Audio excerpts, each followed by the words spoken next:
আমি যদি সিয়ামের রাক্ষস মুভির প্রমোশনের দায়িত্বে থাকতাম তাহলে আমি কি করতাম। সিয়ামের এই যে সাদা স্যুট পরা লুক, এটিকে একটি আইকনিক লুক হিসেবে এস্টাবলিশ করার জন্য বিভিন্ন স্টেপ নিতাম। যেমন এই ঈদে বিভিন্ন বড় বড় শপিং মলগুলোতে যেখানে অলরেডি প্রচুর মানুষের সমাগম হয়, সেখানে সিয়ামের এই লুকের বিভিন্ন লাইফ সাইজ কাট আউট আমি প্লেস করতাম। এমনকি দেশের বিভিন্ন ফ্যাশন ইনফ্লুয়েন্সারের সাথে কোলাবোরেট করে সিয়ামের এই লুক রিক্রিয়েট করার জন্য একটি সিডিং ক্যাম্পেইন লঞ্চ করতাম। এছাড়াও আমি লঞ্চ করতাম একটি crowd sourced UGC poster making context. এর ফলে একই সাথে ডিজাইন কমিউনিটি বা ফ্যান কমিউনিটিতে এই ফ্যানমেড পোস্টার বানানোর জন্য যেমন একটি এক্সাইটমেন্ট কাজ করতো এবং সাবমিশন যেমন পাওয়া যেত, একই সাথে প্রচুর পরিমাণে কমিউনিটি ড্রিভেন প্রমোশনাল অ্যাসেট আমাদের কাছে চলে আসতো। শহরের বিভিন্ন প্রমিনেন্ট জায়গাগুলোতে একটি কাস্টম ওপেন ট্রাক দিয়ে সিয়াম আহমেদকে তার লুকে অ্যাপিয়ার করিয়ে রোড শো করাতাম। এরকম রোড শো কিন্তু বলিউডের প্রচুর করা হয়ে থাকে, যা মানুষের মধ্যে ইনস্ট্যান্ট হাইপ তৈরি করতে সাহায্য করে। মুভির টাইটেলে থাকা রক্তে ভেজা গোলাপকে একটি মার্চেন্ডাইজিং সিম্বল হিসেবে আমি ইন্ট্রোডিউস করতাম। ফলে সিয়াম আহমেদ এই মুভির প্রমোশনের জন্য যেখানেই যাক না কেন লেপেল পিন হিসেবে এই রক্তে ভেজা গোলাপটি ইউজ করতো। একই সাথে বিভিন্ন ফ্যানদেরকে বা কোনো একটি কন্টেস্ট আয়োজন হলে তার উইনারদেরকে এই মার্চেন্ডাইজটি সুভিনিয়ার হিসেবে দেওয়া হতো। আর এই পুরো বিষয়টিকে একটি পাওয়ারফুল এবং ট্যাঞ্জিবল ব্র্যান্ড টাচ পয়েন্ট হিসেবে ব্যবহার করা যেত। এছাড়াও এই মুভির নায়িকা যেহেতু নতুন, তো এই ধরনের মুভির ক্ষেত্রে ভিজুয়াল অ্যাঙ্করিং খুবই দরকার। সো মুভি রিলিজের আগে আমি এই মুভির লিড অ্যাক্টর এবং অ্যাক্ট্রেসকে দিয়ে একটি প্রফেশনাল পাবলিসিটি ফটোশুটের আয়োজন করতাম এবং একই সাথে এই ফটোশুটের বিটিএস বিভিন্ন ফুটেজ কন্টেন্ট হিসেবে ছাড়তাম। এতে করে আমরা এই মুভির লিড পেয়ারকে মুভি রিলিজের আগেই অডিয়েন্সের মাথায় খুবই ফার্মলি প্লেস করতে সক্ষম হতাম এবং তারা কেমন কেমিস্ট্রি দেখতে পারে, তাদের জুটিটা দেখতে কেমন হতে পারে, এর একটি ভিজুয়াল আইডিয়া তারা পেয়ে যেত। এই মুভির অনেক শুটিংই শ্রীলঙ্কায় হয়েছে, ফলে শ্রীলঙ্কার যে শুটিং, এর যে ম্যাক্সিমাম স্কেল এবং প্রিমিয়াম যে ভিজুয়াল অ্যাস্থেটিক, এটি নিয়ে আমি একাধিক ফিচারেটস রিলিজ করতাম যাতে করে অডিয়েন্স আরো বেশি কানেক্ট করতে পারে যে তারা কি দেখতে যাচ্ছে, এই মুভিতে তাদের জন্য কি আছে যা অন্যান্য মুভি হয়তো এই ঈদে অফার করছেন। মুভির মিউজিক বা গান অডিয়েন্সের মধ্যে গ্রো করতে দেওয়ার জন্য কিছু সময় দরকার হয়। সো আমি এই মুভির রোমান্টিক সং বা আইটেম সংস একটু আগে হলেও রিলিজ দিয়ে ওই সময়টুকু মানুষকে দিতাম, so that it grows on the audience এবং তাদের মধ্যে অলরেডি এটা নিয়ে যেন কনভারসেশন শুরু হয়। এবং অফকোর্স মুভির বিভিন্ন প্রমোশনাল এলিমেন্ট রিলিজ করার ক্ষেত্রে আমি কম্পারেটিভ মার্কেটিং অ্যাপ্রোচটি নিতাম, যেহেতু এই মুভির সাথে অনেকেই বরবাদের অ্যাস্থেটিকে তুলনা করছে এবং অন্যান্য মুভির অ্যাস্থেটিকে তুলনা করছে। সো আমি অ্যাটলিস্ট এই কম্প্যারিজনটা ড্র করতাম যে না, এতে there is 2x anger, there is 2x thrill, and কেন এই মুভিটি অন্যান্য মুভি থেকে আলাদা তা আমি আগে থেকে এস্টাবলিশ করার চেষ্টা করতাম। সিয়াম আহমেদের এরকম একটি ক্যারেক্টারের গ্লিমস আমরা বরবাদ মুভিতে পেয়েছি and everyone loved it. So যখন রাক্ষসের মধ্যে তিনি তার এই নতুন অ্যাভাটারে আসছে, এর জন্য অফকোর্স অনেক ভালো এবং ব্যাপকভাবে মার্কেটিং করাটা জরুরি, কেননা competition is really high in this Eid and অন্যান্য সুপারস্টার্স এবং মেগা স্টার্সের মাল্টি স্টারার মুভি অলরেডি কিন্তু আছে। সো যত বেশি মানুষের কাছে পৌঁছানো যায় তা পৌঁছানোর জন্য সবকিছুই একটি ফিল্মকে করতে হবে। I wish all the best to team রাক্ষস।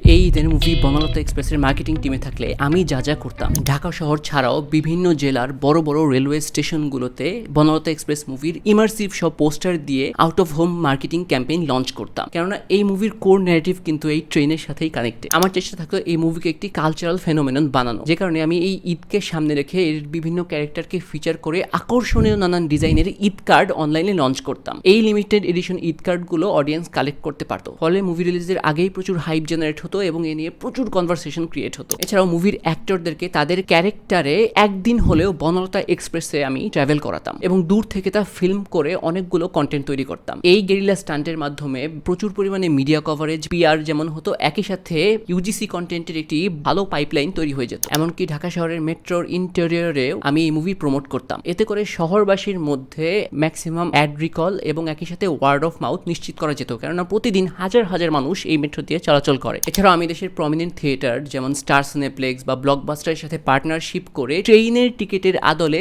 স্পেশাল লিমিটেড এডিশন টিকিট ছাড়তাম বনলতা এক্সপ্রেসের জন্য এবং এই টিকিটগুলো মুভি রিলিজের এক সপ্তাহ আগে অনলাইনে প্রি বুকিং করার ব্যবস্থা থাকতো। সো মুভি রিলিজের আগেই অনলাইন এবং অফলাইনে এই মুভির টিকিট কালেক্ট করা নিয়ে এক ধরনের এক্সাইটমেন্ট দর্শকের মাঝে শুরু হয়ে যেত। এছাড়াও মুভির কলাকুশলীরা বিভিন্ন পিআর ইভেন্টে যে যাচ্ছে, তার মধ্যে একটা ইভেন্টে অন্তত আমি তাদেরকে ট্রেইন থিমড বিভিন্ন আউটফিট পরে অ্যাপিয়ার করার জন্য কনভিন্স করতাম, যেমনটি আমরা হাওয়ার ক্ষেত্রে দেখেছি অ্যান্ড ইটস স্টিল আইকনিক। এবং সবশেষে আমি রিলেভেন্ট ইনফ্লুয়েন্সারদের সাথে কোলাবোরেশন করে তাদের বিভিন্ন ট্রেন জার্নির গল্পের সাথে এই মুভিকে কানেক্ট করে কন্টেন্ট পাবলিশ করতে বলতাম, যেন মানুষ এই মুভির পুরো থিমের সাথে আরো বেশি আরো ওয়াইডলি কানেক্ট করতে পারে। বনলতা এক্সপ্রেস এখন পর্যন্ত মুভির প্রমোশনের টেক্সট বুক ফ্যাক্টরগুলো অনেক কিছুই ফলো করেছে, যেমন টিজার, ট্রেলার, পোস্টার রিলিজ বা ক্যারেক্টার রিভিল, কিন্তু মুভি প্রমোশনের ক্ষেত্রে বেশি বেশি মানুষের কাছে পৌঁছানোর কোনো বিকল্প নেই।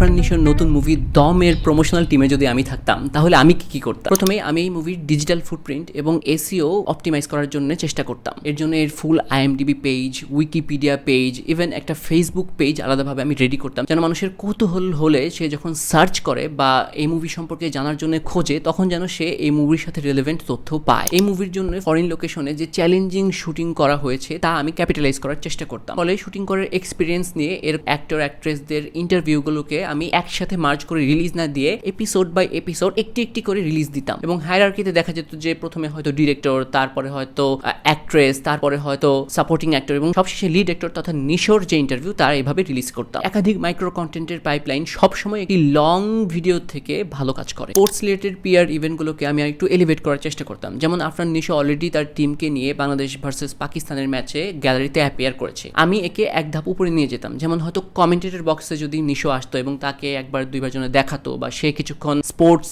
অ্যান্ড তার মুভিজ নিয়ে কথা বলতো, তাহলে এটিকে আরেক লেভেলের উপরে নিয়ে যাওয়া যেত। বলিউডের বিভিন্ন প্রমোশনের ক্ষেত্রে IPL এমনকি বিভিন্ন বাইলেটারাল সিরিজের ক্ষেত্রে আমরা এই বিষয়গুলো অলরেডি দেখেছি। সো ইটস ফিজিবল অ্যান্ড অনেক বেশি মানুষ কিন্তু এই ম্যাচগুলো দেখে। সো গ্যালারিতে একটি গ্লিমসের চেয়ে কমেন্টেটর বক্সে কয়েক মিনিট কথা বলা, মুভির এক্সপিরিয়েন্স নিয়ে কথা বলার মাধ্যমে আরও বেশি মানুষের কাছে পৌঁছানো সম্ভব। এছাড়াও এই মুভির দুই পাওয়ার হাউস আফরান নিশো এবং চঞ্চল চৌধুরীর যে প্রেজেন্স তাকে লেভারেজ করার জন্য আমি সব চেষ্টা করতাম। নিশো এবং চঞ্চল যেহেতু প্রথমবার একসাথে কাজ করছে, তাদেরকে ফিচার করে অ্যাক্টরস অন অ্যাক্টর স্টাইলে আমি একটি পডকাস্ট রিলিজ করতাম, যেখানে তারা তাদের নিজেদের এক্সপিরিয়েন্স এবং এই মুভি শুট করার সময় তাদের যে কালেকটিভ এক্সপিরিয়েন্স তা নিয়ে কথা বলতো এবং তাদের জার্নির উপর রিফ্লেক্ট করে সবশেষে এই মুভিটি প্রমোট করতো। দমের ফার্স্ট লুক এবং পোস্টার থেকে অলরেডি বোঝা যায় যে this film has a really great potential. তাছাড়া দাগি মুভির পর আফরান নিশোর কাছ থেকে মানুষের এক্সপেকটেশন অনেক বেশি থাকবে, বাট আমি কখনোই চাই না দম মুভির প্রমোশন দাগি মুভির মতো মিডিওকার অ্যাপ্রোচে যাক। কেননা আমার মনে হয় দাগি মুভিটি প্রমোশনের দিক দিয়ে অনেক ক্ষেত্রে পিছিয়ে গেছে। তো দম মুভির প্রমোশন নিয়ে আরো অনেক কাজ করার আছে and I hope people shows up for this movie and this movie works. আমাদেরকে